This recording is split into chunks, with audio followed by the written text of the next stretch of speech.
Welcome to Aviation Aftermath. September 1st, 1983. Korean Airlines Flight 007 departs Anchorage, Alaska, heading for Seoul, South Korea.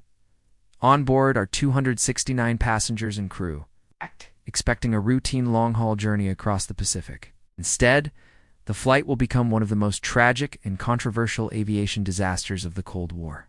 This is the story of Korean Airlines Flight 007. Flight 007 had originally departed from New York, stopping in Anchorage to refuel. The aircraft climbed into the night sky and set course across the North Pacific. However, shortly after departure, a critical navigation error occurred. The aircraft began drifting off its intended route, slowly deviating hundreds of kilometers to the north. The crew, relying on the inertial navigation system, appeared unaware of the growing error.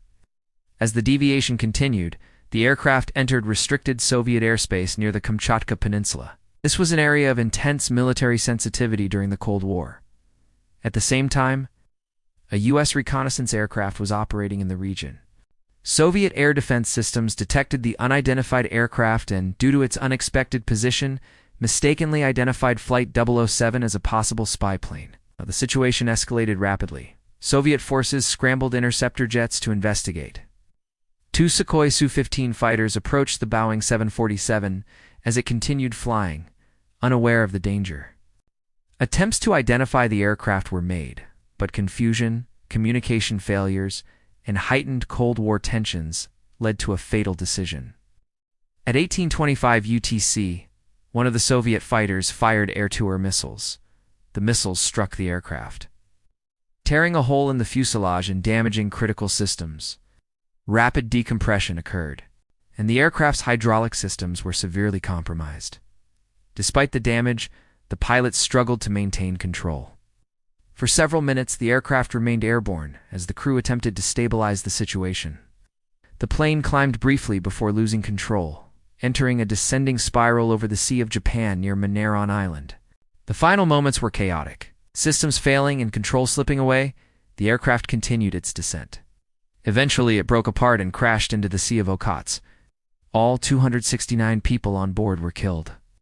The world reacted with shock and outrage. A civilian airliner had been shot down, raising immediate questions about responsibility and intent. The Soviet Union initially denied involvement, but later admitted to the attack, claiming the aircraft had violated its airspace and was believed to be on a spy mission. This claim was widely disputed by the international community.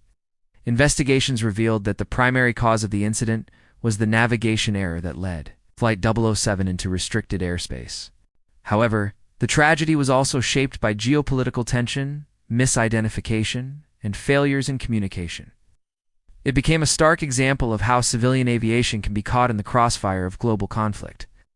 The disaster led to significant changes in aviation safety. One of the most important outcomes was the decision by the United States to make the Global Positioning System, or GPS, available for civilian use.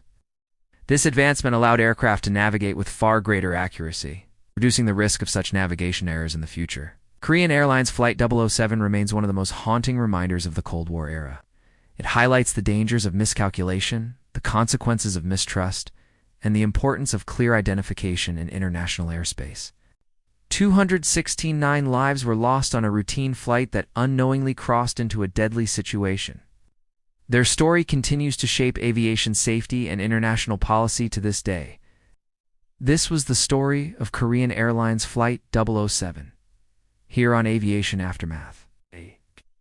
If you found this video informative, please like, subscribe, and join me next time as we uncover the lessons behind aviation's darkest moments.